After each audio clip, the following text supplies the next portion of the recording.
Hey there, it's Shauna. I'm wearing my Hello Kitty hoodie that says Best Mom, which my husband got me as part of my Mother's Day present this past weekend.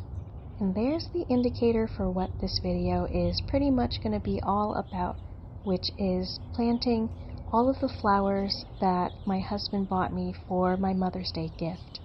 What I just did here was take my moisture and pH level meter and measured such levels of the soil where I'm going to be planting this beautiful coral bell.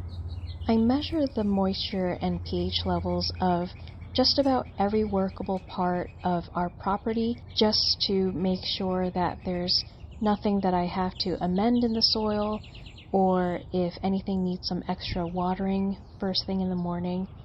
And I do this right after I put Grace down for her first nap, enjoy a cup of coffee, and that's part of my everyday routine this spring. I was thinking about doing a morning or daily or even nighttime routine video, and if that's something you're actually interested in, leave me a comment. So this variety of coral bell that I'm planting right now is the Berry Blast variety, and right now I'm kind of teasing the bottom of the soil base just to make sure that the roots are nice and loose and exposed, just to encourage them to grow and spread out.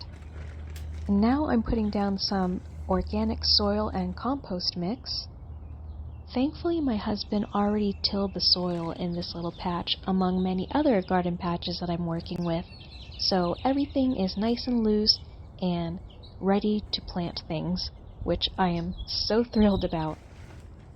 In the days leading up to Mother's Day and on actual Mother's Day, my husband really helped me move a lot of garden projects forward with basically building a lot of the things that I'm going to be showing you in upcoming videos, like the arbor for my butterfly garden and other things. I have pretty big plans for our property as far as gardening goes, starting with this little shade patch here, which obviously you see me here planting my coral bell, and next to the coral bells are a couple of endless summer hydrangeas, and this little shaded patch will gradually expand into sort of a cottage garden vibe, structured but a little wild too.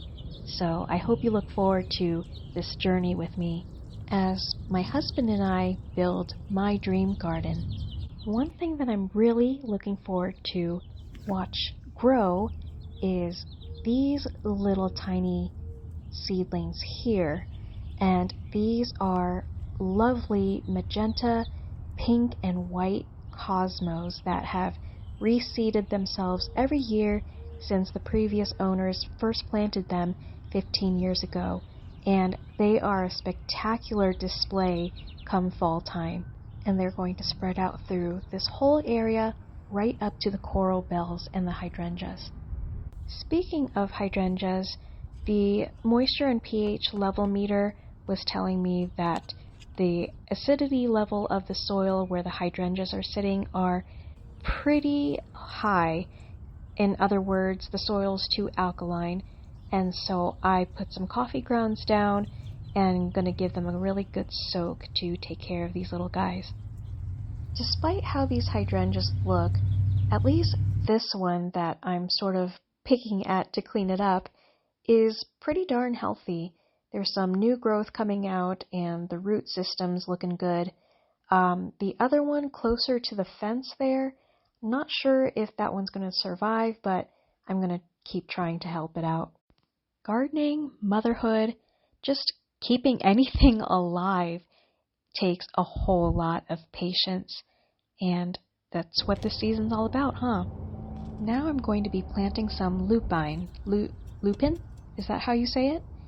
Well, I'm going to be planting some of these in between my bearded irises along the fence.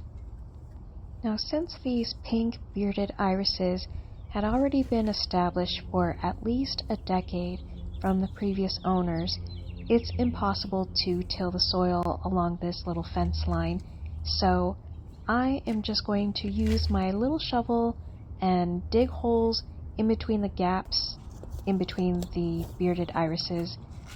Try to work with this really hard clay soil here in this really narrow space. Plant the seeds and lightly cover it up with just regular potting soil that is pretty generic that you can get at any box store. Not fancy, organic, compost mix soil, just something that's good enough because planting these lupine are kind of an experiment for me right now. So now I'm just working my way down the rest of the fence and planting the rest of the lupine seeds. And I can't wait to transform this space. If you can just imagine with me this big span of grass here, there's going to be a little cobblestone pathway that winds and makes its grand entrance into that opening in between that little fence line, and it opens up to clover and grass and our big cherry tree beyond this little fence. And I'll give you a full tour of how everything looks so far and what my plans are in a later video, so make sure you subscribe. I always feel a little bit strange asking for likes and subscribes, but that's just something that YouTubers gotta do, I guess. Now I'm just giving everything a good soaking and call it good. Next gardening project, I'm going to be planting these little honeysuckle vines into the arbor that my husband built, starting my butterfly garden, and cleaning up my berry patch to plant these chokeberries. Stay tuned!